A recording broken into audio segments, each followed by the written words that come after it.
peace that surpasses all understanding. Had a repeating, whatever. It kind of dense, heavy, different too.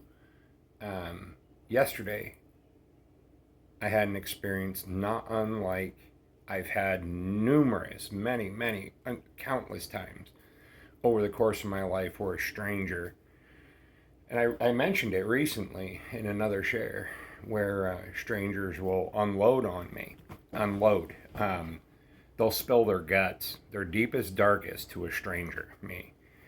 Um, One of the more recent, it happens it happens fairly frequent. Um, but this one that I experienced yesterday, it was a male, um, a war veteran, and just started chatting me up. And by the end of the conversation, he was, or into the conversation, he was telling me about his war experience. And unlike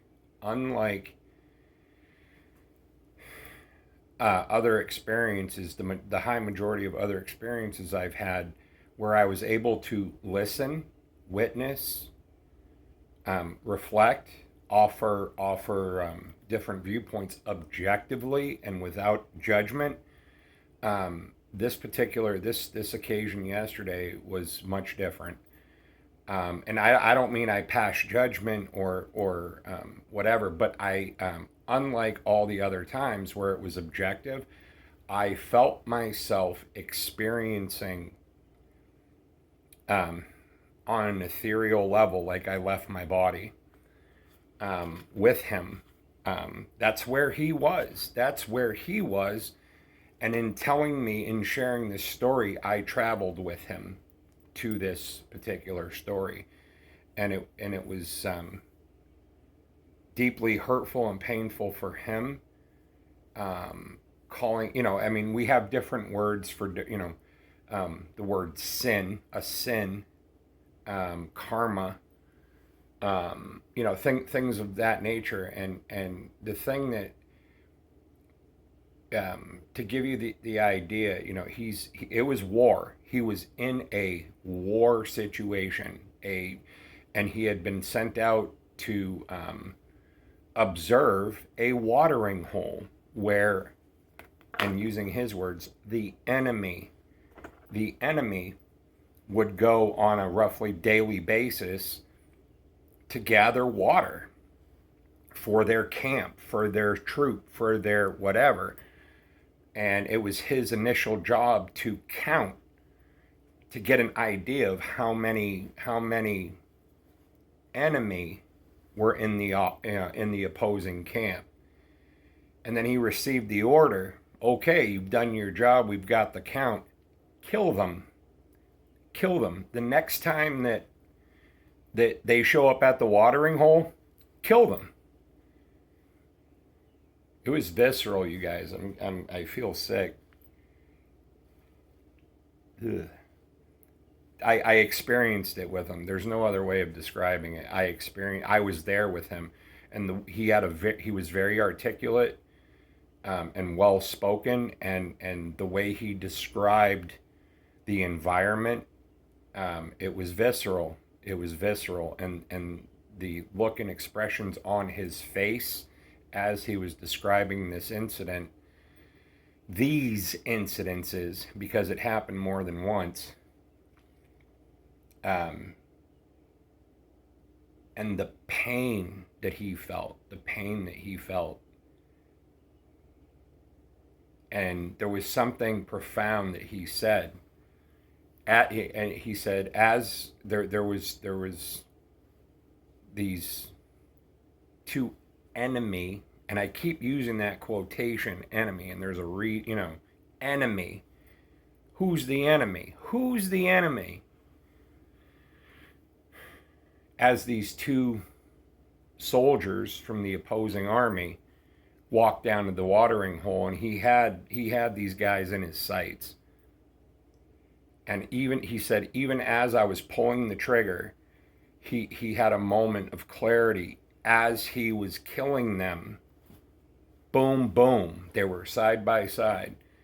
He's like, he suddenly realized, and he verbalized this to me, that they were him. There was no difference, that these two guys could have been friends that he hadn't met yet. They had families, they had children and brothers and sisters and mothers and daughters and all the entire, and he was taking he and it was a profound moment for him in the military. And he had done other things that he expressed, that it was a culmination point where on some level he became what would commonly be known as a conscientious objector. But the way he went about it was a little bit different. He had been drafted. So he didn't have a choice. You're going to fight. You're going to war. You're going to kill because we told you so. And that moment of clarity and the pain and the tears that he was expressing in that moment, that and he was alluding to it. It didn't come off of his lips, but I'm like, oh my God, this is exactly what he's saying. He it was like he was killing himself.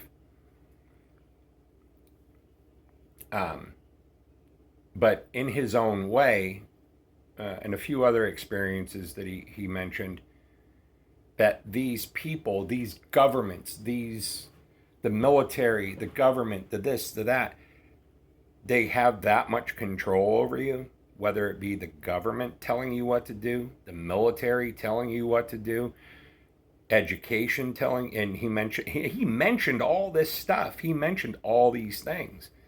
He even mentioned, he went to, he had a religious belief, and he was at church, and that the pastor, priest, reverend, minister, whoever, the deacon, he remembered them preaching about what it meant to be a good Christian, carry the gun in one hand and the Bible in the other. And he's like, and it's his language, this is fucking bullshit. It's a bullshit. And he knew this back then when he was whatever he was, 17, 18, 19 years old. He had been drafted. And what would we do? How would we treat each other as brother and sister, mother, father, daughter, niece, nephew, and his perceptions about the enemy? These are people these are people that he would have maybe on vacation had a relationship with, he would have become friends with. There was no difference.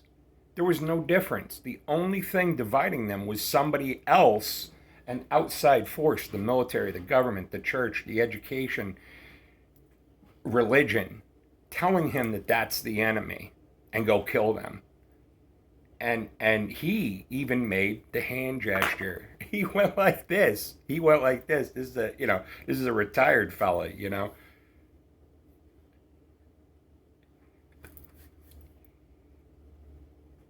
I feel like,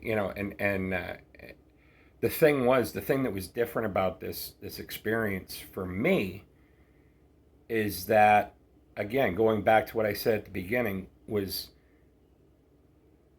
in many other experiences in my life where people have strangers, literally strangers, or people I don't, like my neighbor, a very similar thing. He told me his war story. He wanted to purge and get that off his chest. He didn't want to carry his sin. He didn't want to carry his burden, his karma, into the afterlife, next life, the next dimension. He didn't want to carry that shit. What is it about that inherently, instinctually, intuitively as human beings that we don't want to carry our karma? We don't want to carry our sin. we want to release that stuff so that when we do move on, that we're moving on clean, um, and having an understanding of we've learned the lesson. We've learned the lesson. Um, but in this experience, again, I feel like I'm like all over the place, but it was profound. This experience was much different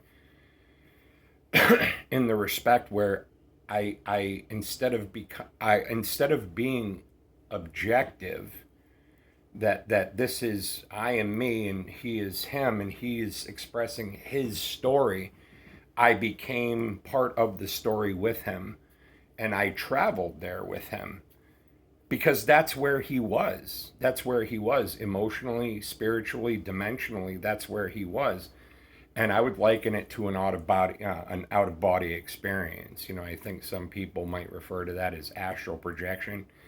Um, I was still very consciously aware of my body and his body and the physical environment.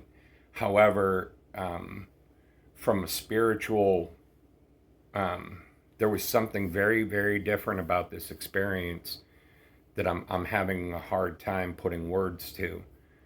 Um, and again, you know, I mean, he was very articulate and very descriptive in describing his particular, the watering hole incident, and describing the knoll where they were perched and observing this place. And the way that he described it was very articulate. And you know, it did paint a very vivid picture for me. But the feeling and sense about it, he was there. He was there in his mind, body, and spirit. He was in that experience. And I, instead of being objective, I went into the experience with him, and I experienced it alongside him. It was as if I was laying on the ground next to him, you know, very different. The thing, you know, and this is one of the things that keeps coming back to me, and I look over the course of my life, the things that I did. Why did I do them? Why? Why? Fear, doubt, insecurity, selfishness, and being lorded over. You have to do that because, you know, that's the way you were programmed. You know, in school, or the religion, and a friend of mine was damnation and salvation. You know, these are very powerful tools, distorted, and would I have made those same choices if not for that programming? Just like he realized in that moment that he was pulling the trigger, that man was his brother, that it was him. He was killing a part of him, of his own self. But we processed that, and it was actually quite beautiful. And his tears went from sadness to release. Sadness, depression, post-traumatic stress, where it was the painful tears. And by the time we were done talking, and at the risk of sounding arrogant, I forgave him. I forgave him. I said, look, I forgive you for that, and forgive yourself. Forgive yourself. And I made eye contact. I looked right at him and I'm like, would you make that same choice again? Would you do that again? Fuck no. He was a very expressive guy. Not in a vulgar or aggressive way, but he's fuck no, I would not do that again. Lesson learned. There's your karma, dude. There, release that. Release that. You've learned the lesson that is your brother, man. That is your brother, your sister, your wife, your son, your daughter. This is somebody who you'd have a friendship with otherwise. You know what I mean? There was another profound experience. This was quite a few years ago, where it was like a friend of a friend situation. It was a female, and she had whatever, and it was very similar, spilling their guts, expressing expressing their pain, expressing their sin, their karma. I hope I'm using the right words, but the things that caused shame and remorse and guilt, you know, we have this. For many people who are raised in dogmatic religion, the fear of hell. Hell is that place on earth that we've created for ourselves. Guilt, shame, remorse, oppression, domination, the absence, having free will, and being squashed down from actually engaging with our free will and saying, you know what, like that guy, fuck you, and I'm gonna engage in my sovereignty, and I'm gonna make good choices. I'm gonna choose. I'm gonna use my free will to see through the bullshit and distortion of being my programming of what religion and military and education and government has taught me to believe. It was a great moment. It was a welcomed moment of levity in that experience that he and I shared yesterday, where he it just it was wonderful.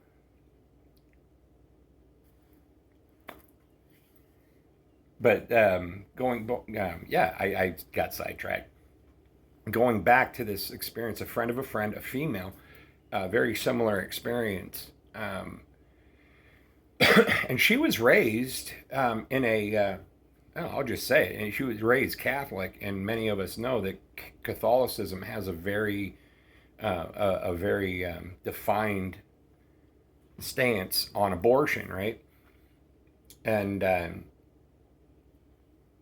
through the course of this friend of a friend, female, she had expressed to me that basically she was using, being raised in Catholic religion, but her shame, her guilt, her sin, her karma was the thing that was oppressing her, was that she had utilized abortion as birth control on numerous occasions. And also the shame or guilt or feeling or sense that her, and to kind of like, I'm not going to use the word she used, but as she self-identified, being very promiscuous, and and the shame and the guilt that she felt being raised a certain way in dogmatic Catholic religion, their stance on abortion, and she had engaged with abortion as a method of birth control via, through the experience of her promiscuity. And it was very similar to this experience I had yesterday, to release that sin, to have it have no bond or leverage over you or over her. That particular experience, I was able to view and experience it with her objectively, without judgment, and very similar. That same thing, not where somebody would, bless you, my child, go in peace, say a Hail Mary and move on with your life, no. But there was an experience of forgiveness. There was an experience of forgiveness where, hey, I don't know you from anybody. And if I can forgive you for that, I'm a stranger. If I can forgive you for that, you can forgive yourself. And to release that oppressive shame, guilt, salvation, damnation narrative, and to expand. And I recall that. I don't know where she is these days. This is quite a few years ago. But there was a lightness about her. And there was a lightness about this gentleman I experienced yesterday, in very short time. There was a lightness and a release of that oppressive energy where they truly felt like they had unburdened themselves. It had nothing to do with me. They unburdened themselves. I just happened to be fortunate enough to be there to walk through that with them. Yesterday was profound. It was profound. Um, this experience of feeling like I was traveling with him, that I was there with him, and that I was experiencing it, not just observing it, but experiencing it with him. It was a new experience, very unsettling. And this morning, I was still reeling over it because of all. I feel like I felt and experienced everything that he felt and experienced. And this morning, I woke quite uncomfortable with the feeling of nausea, disgust, like I had done what he had done. That I experienced it. Um, it was a very dense, heavy, sickening, heart sick, kind of sensation. Um, but I feel like I released it. I released that. But it was very different. I can't, again, I know I keep repeating myself, but it was very different than most of the other experience I had where I felt like I was there. Odd. Heaven or hell. This is our kingdom, you know? This is our kingdom. You have free will. You have free will. Outside of religion and church and families and the government and the military and all these fucking people and the media telling us what we're supposed to do, I know intuitively what I'm supposed to do the majority of the time. And maybe that's a share for another time, but my intuition got knocked recently and it was very unsettling.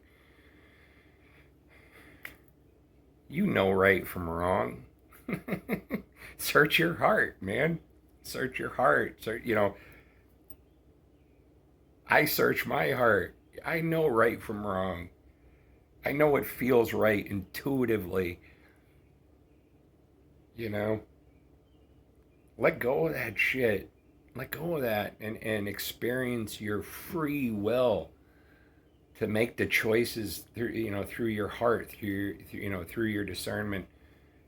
You know, I don't do it right all the time, but I'm telling you, this kind of practice to this level, to this depth, is kind of a newer thing in the course of my life. Probably exponentially over the past 2 years, exponentially. But I've noticed a dramatic shift in my perceptions, understanding everything, viewing the world a very different way now over the past 10 years. And this way, even with its knocks and its, even with its challenges, the benefits and the sense of like grounded, anyway, this is way better. I hope I get to. I have a general idea of where this person that I experienced yesterday is. I have a general idea, and it would be wonderful if I could see how this plays out. For him, um, it was something. It was something. It was a wonderful experience. Um, yeah. Waking up that way this morning was kind of rough. It was like a spiritual hangover, I guess. I don't know how to describe it, but a very different experience this time. Very different, ethereal, out of body, astral projection kind of thing. Wow. Anyway, my share is going to wrap up. I had to share that. I had to share that. We're one, you guys. We're one. We are one. I am you. You are me. We all share this collective energy. And that profound moment where he was on that knoll and he had that epiphany and he shared that with me. It was fucking beautiful. It was beautiful. Even in that most violent moment, having that epiphany and sharing that with him. Oh, incredible. Incredible.